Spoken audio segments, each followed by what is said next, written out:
Hello students, अब तक हम लोगों ने जाना कि कोई भी ऑब्जेक्ट अगर रेस्ट पर है तो वो रेस्ट पर ही रहेगा जब तक उस ऑब्जेक्ट पर कोई फोर्स ना लगाया जाए, और अगर कोई ऑब्जेक्ट यूनिफॉर्म मोशन में है तो वो ऑब्जेक्ट यूनिफॉर्म मोशन में ही रहेगा जब तक कि उस ऑब्जेक्ट पर भी कोई अनबैलेंस्ड फोर्स ना लगाया जाए।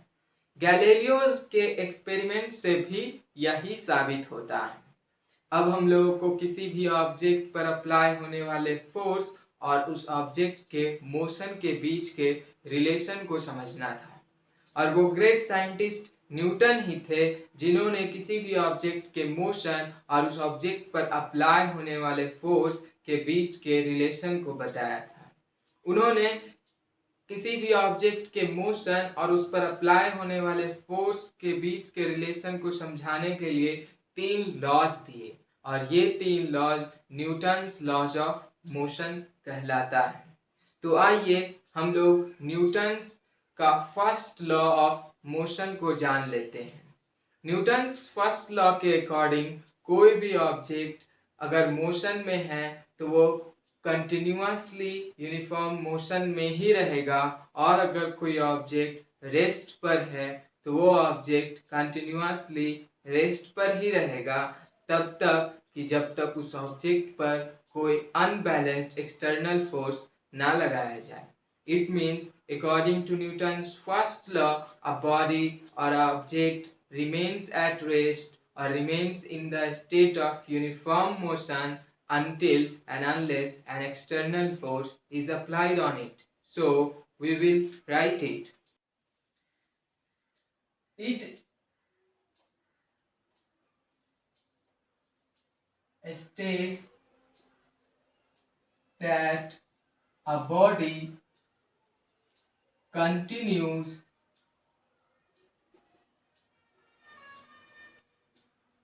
in the state of rest or state of uniform motion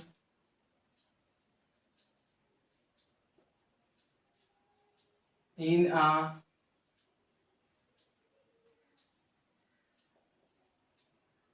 straight line unless an external force is applied on it. Newton's के फर्स्ट लॉ से ये हम लोगों को पता चल ही चुका है कि किसी भी ऑब्जेक्ट का टेंडेंसी होता है कि वो ऑब्जेक्ट अगर रेस्ट पर है तो वो रेस्ट पर ही रहेगा, और अगर वो ऑब्जेक्ट यूनिफॉर्म मोशन में है तो वो यूनिफॉर्म मोशन में ही रहेगा।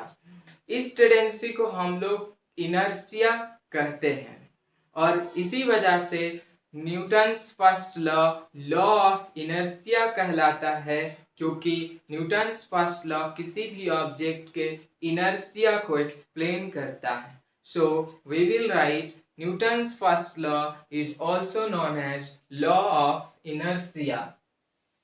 Newton's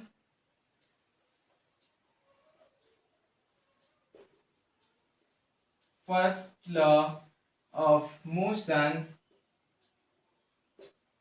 is also known as law of